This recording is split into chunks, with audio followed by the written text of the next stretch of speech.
Hey y'all, hey everyone. This is DeAndre Dobbs. Welcome to another episode of DDTS, episode 303. I'm back with another video. This is going to be a review video, actually. This is going to be a review video. And quite frankly, I wanted to do a review video. Well, not a review video. This is a story time video. That's what I meant. This is going to be a story time video. I did not know what I wanted to post, but I said, you know what? This is going to be a story time video. And if you like this type of content, hit that like button, subscribe button, notification bell. So, this is going to be a story time of when I was 12 years old. Back in 2007, I was 12 years old, and I cooked my first meal ever when I was 12 years old. I can tell you the exact day, the exact time, and all that. I know it's pretty shocking that I possibly can remember all that, but I'm gonna basically tell y'all the story. It's gonna be funny, but I'm gonna tell y'all all I can tell y'all, and I might add some more stuff in there too. I did not know what I wanted to do a video on. I did not know what I wanted to post, so I'm going to do the story time video because I'm so happy and I am in a very good mood, positivity and all that. So, I'm going to see where to start. So, it was on a Friday. I know it was on a Friday, but I don't know what month it was. I got off of school because I used to get out of school early, around about 1 o'clock, 1:30, because because of my disability, or I had to ride the listen. I'm gonna go ahead and say this, and I don't care what anybody has to say. I'm not slow. I'm not slow. My brain it just takes me a while to comprehend. So I was 12 years old, and I got out of school around about close to 1:30 because I had to ride the yellow bus, short bus. I'm not slow, y'all. I'm not slow like radio. It's just that the reason I left so early, I had to get out of school so early, is because my bus driver at the time had to go take other kids home because I wasn't the only one that rode the yellow bus like that. And people shouldn't be ashamed to admit that they rode the yellow bus. Like if you rode the yellow short bus, hey, it's funny now because back then, when I was little and younger, I used to get picked on all the time because I used to ride the short yellow bus. Number one, the reason I rode it because it was a handicap bus, and I have cerebral palsy. And plus, around that time, I was in I don't know if I was in a wheelchair at the time because of my disability, because I had to have surgery and stuff. I can't remember that. But I did used to ride the bus, and I got out of school close to 1:30. So after that, I get dropped at home first. I said, ooh, I'm hungry. I am hungry. Number one, I was 12 years old. Number two, I knew how to be careful around the stove because I was trained. I had family members telling me to be careful around the stove. Don't mess with nothing you don't know nothing about. But see, the thing with me, being born in the South, being from the South, being country that I am, what do? We watch our parents cook. We watch our family members cook. We watch our mamas cook. You watch your mamas cook. You watch your aunties, your grandma, anybody in the kitchen that knows how to throw down, especially the women, because the women, they know how to throw down, especially in my family. And I'm gonna tell y'all something. Anytime when a woman got a little, let me see, can I do it? Got a little, got that little shake up under their arm, got that little jiggle up under their arm. when they jiggle, they got that little jiggle up on their arm, like when they season something, you know the food gonna be good and slamming.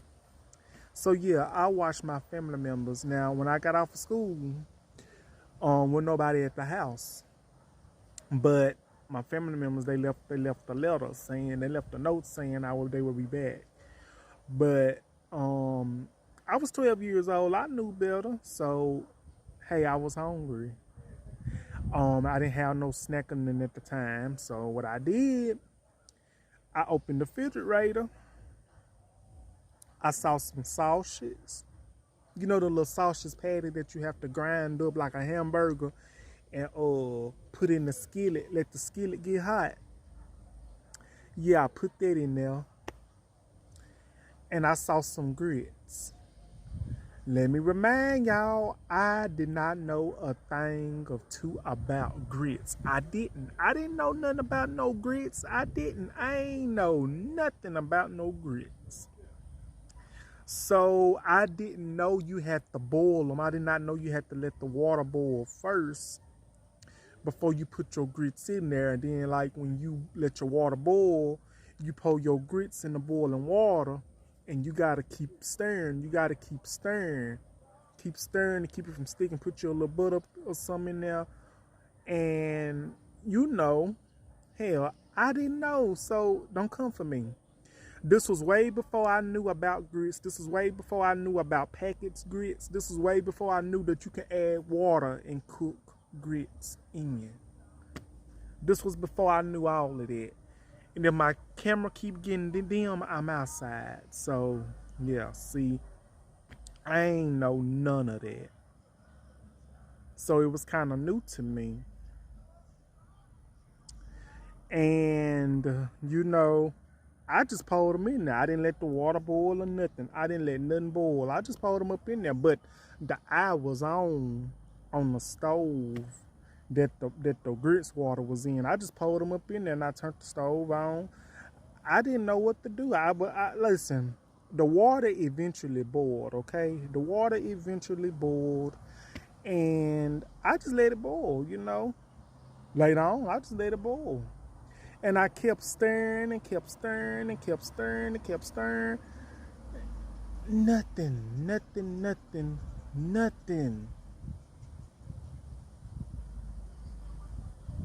It didn't work.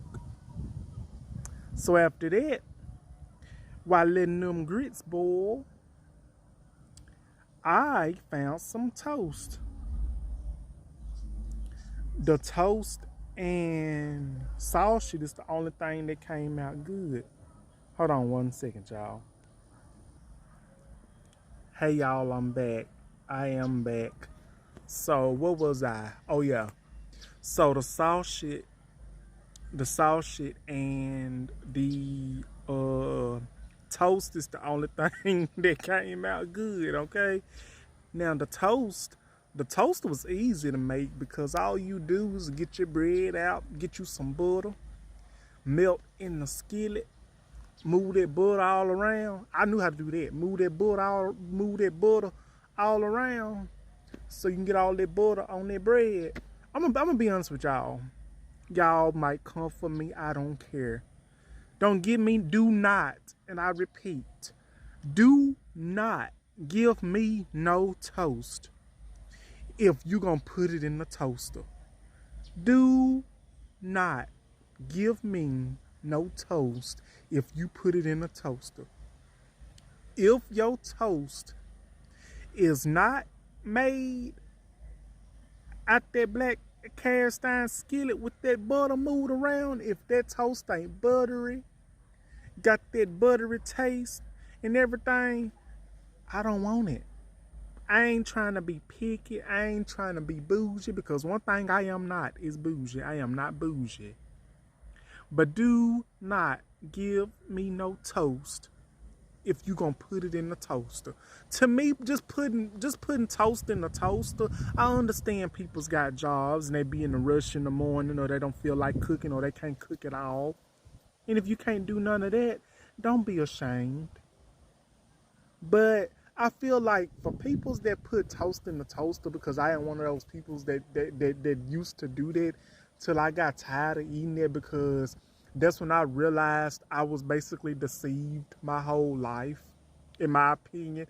I was deceived, if I may say. I was deceived a little bit. The reason I say I was deceived when it comes to toast, because when you put toast in the toaster, it tastes automatic different than how you cook it on the stove in your pan or cast iron skillet or whatever you cook it in. To me, skillet toast and pan toast is the best toast you can ever have, because that toaster toast that you put in the toaster, you put your bread in the toaster and let it no. So lucky for me, it was my first time making toast. And I remember watching my family members make toast all the time. They'll put the butter in the skillet, let the butter melt, move the butter around in the skillet, pick the skillet up, move it around, wave it around, let the butter melt. Then after that, they put the toast up in there and let the bread cook and let that butter get on it. See, that's how you make it good. That's how I did my toast. So after that, after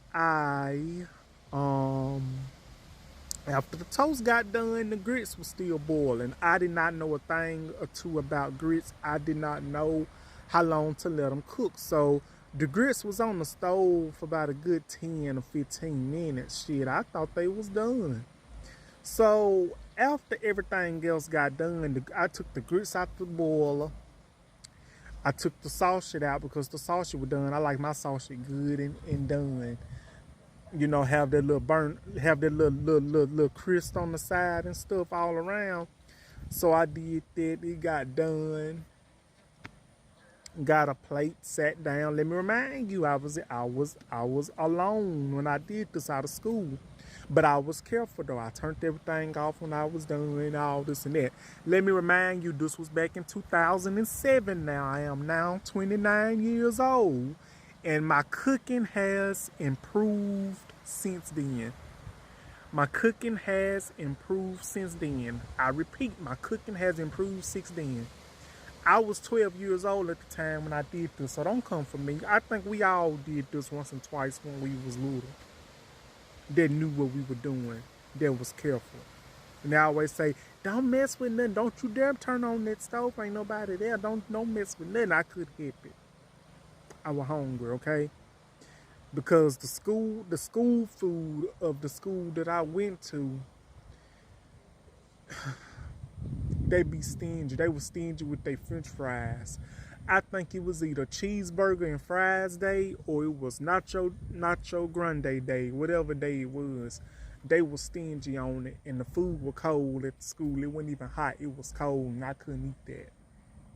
So I couldn't wait to get home, and it was a Friday too. So I fixed my plate. I put the grits on there first. Then I put my toast on there. Then I put my sausage on there. I ate my toast and sausage. But them grits, soon as I ate them grits, tasted them grits, y'all, them grits was still a little hard. They still was a little hard. They were hard and watery and soupy and all that. And I put sugar on them and thinking that they were going to taste good in butter. I was like, oh no. So what I did, with nobody looking, I took that damn plate and threw them damn grits in the damn grass, went back in the house, shut the door, and washed my damn plate and cleaned up everything like ain't nothing been taught or messed with. But me being a big dummy at the age of 12, when you cook something, that smell is going to give it away. No matter how many dishes you wash, no matter how much you clean up, turn that stove off, that smell, like when you cook, it's going to linger around the house. That smell is going to linger around the house. And after that, as soon as I did that, I washed my plate. I tried to clean up everything before my folks got back to the house. Soon my folks got back to the house, they were like, what's that smell? And what's that in the grass? I didn't say nothing. I did not say a word, y'all. I didn't say a word. And they were like, cause they called me Dee Dee. They were like, Dee Dee, Dee Dee, you been on that stove? And what's that in the grass? I know you ain't been over that stove, cause you been over that stove. What have I told you about that? What have I told you about getting over that stove? I didn't say nothing. I thought I was gonna get in trouble, but I didn't. My folks told me, next time, don't get over that stove. If you want something cooked, ask me and I cook it for you. Don't get over that stove. And what's them grits doing in the grass? You must have threw them grits out there. I said, I did, because they turned out wrong. And they were like, don't mess with another damn thing throwing all my grits out there near y'all. You know how damn high food is and grits is and breakfast foods is. You want to throw my damn grits out there in the grass? Don't you ever touch my damn grits no more. Don't touch shit. Don't touch nothing. I was like, okay, I thought I was in trouble, but I didn't get in trouble. They just told me don't touch a damn thing unless I'm at the house. If a grown up there, and if you want to cook something, ask them and they'll help me. That's what they told me, because I was like, oh hell, I thought I was gonna get my ass whooped, because that's what I was terrified of. But I didn't. I didn't get in trouble. I was scared though. But you know, it turned out good. That was my first time cooking something, and ever since then, 13 and up, which I was barely cooking still. I basically started cooking. I started cooking when I was like 16 years old. Now, around 16 years old, I thought I was the shit, because I started frying chicken. When I was 16 years old, I thought I was the shit, because I started frying chicken for my very first time. I thought I was the shit. And ever since then, I've been cooking. And I still cook to this very day. And I was telling my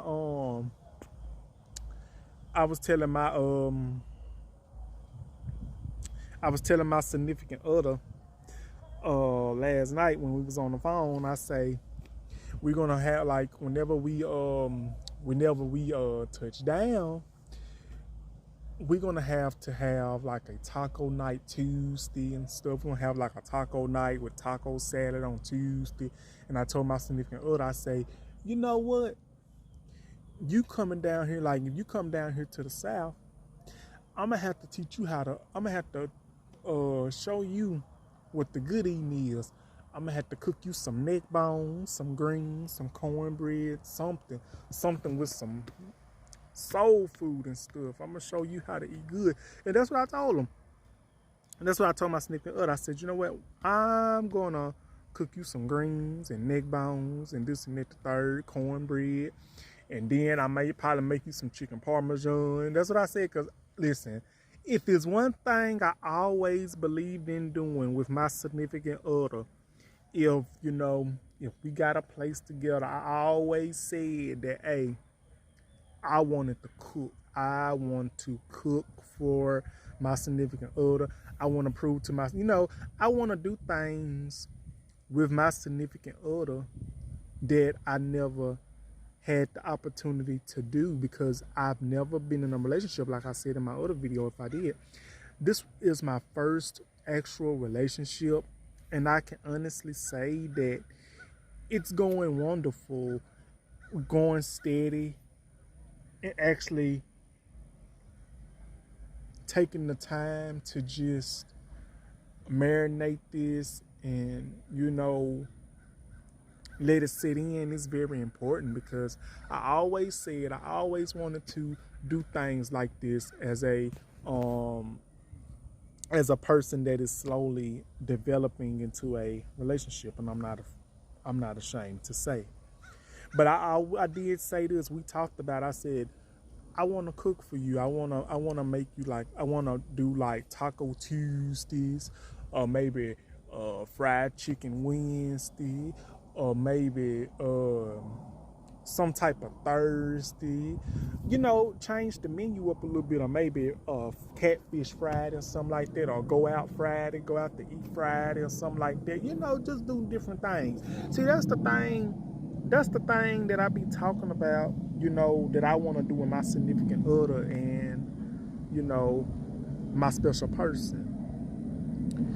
And I feel like it's going the way I want it to go, because after communicating a year ago, and first meeting on TikTok, it has, you know, it's been amazing. And of course, we hit a bump in the road. We hit a bump in the road and we lost touch. But then after that, we talked about what caused the bump to, you know, to stop us. And then we reconnected. We talked about the bump that stopped us. And we talked about the situation. We discussed it like two adults, and we decided to work it out. But let me bag back. After we listen, the thing is, we gave a pause. Like we took a pause in trying to get to know each other. We took a pause for about, you know, for about a month or two. I will say that, and that was when we first met each other on TikTok. And my significant other, that's who made the first move and inboxed me on TikTok after I followed him. So with that being said, after when we was trying to get to know each other, after we met a year ago on TikTok, we kind of hit a bump in the road when we was talking, trying to get to know each other. And we took a break for about, you know, a month or two, because we hit a bump in the road and we started having some disagreements. But it wasn't bad that we were cussing each other out and stuff, because it was not like that at all. But after that, we, you know, we started back talking, and we were friends at the moment. We were friends and all this and that. And as us being friends, you know, we did not know what we wanted at the time. So with that being said, we tried talking to other peoples, and let's just say it did not go how we expected to go. So after that, you know, me and my significant other, we reconnect again. And, you know, fast forward to a year later, almost a year later, which would be October the 26th, 2024, would be a year. And we've decided, you know, let's give it a try. And that's where we at now. And I also said to my significant other, I said, you know what? We're going to take it slow. We're going to see where it is and how it goes. But also I said, you know, whenever you get situated, whenever we get that time, you know, and stuff like that, I want to make memories. Like I said, I want to make memories. I want to do something very special that can be remembered, that we can do and that can be remembered, that will be in our memory book forever. You know, make memories and, you know, be happy, and, you know, let it be known that anybody can be happy if you put your mind to it and if you believe. Now, I will say this though. I did say in the past that I'd rather be single, but I did say that. But I realized, I said, you know what? Life is too short. And my significant other, I will say I said he kept on asking me, not asking me, he kept on telling me, he said, I'm waiting on you. I'm like, waiting on me? What do you mean waiting on me? And he kept on telling me, he was like, I'm waiting on you because, you know, I've been liking you for a long time, but I've been trying to respect your decision on what you wanted to do, because I know you be doing YouTube and everything, and you have a lot going on, and I had a lot going on, but I'm ready. But I'm just waiting on you to ask, was you ready? And then I was like, I've been ready myself, but I thought you was waiting. I thought you wanted me to, you know how it goes. I don't know how to explain it, but yeah, I just wanted to, you know, I just want to share that with y'all. I hope I'm not confusing y'all or anything. But yeah. It was so, you know, I wasn't expecting it to go the way it did. But yeah, I I love cooking, and it's been a passion. So that would be my first. That would be my story time on my first time cooking at the age of 12. So if you like this type of content, and if you liked this video, hit that like button, subscribe button, hit that share button. So that'll be my video for today, y'all. Like, comment, and subscribe, and I hope y'all enjoy. And I will see y'all on the next video. I'm sorry if it's a little dark out outside and the sun keep going in and out. Thank y'all for watching, and I'll see y'all on the next video. I love y'all. Bye.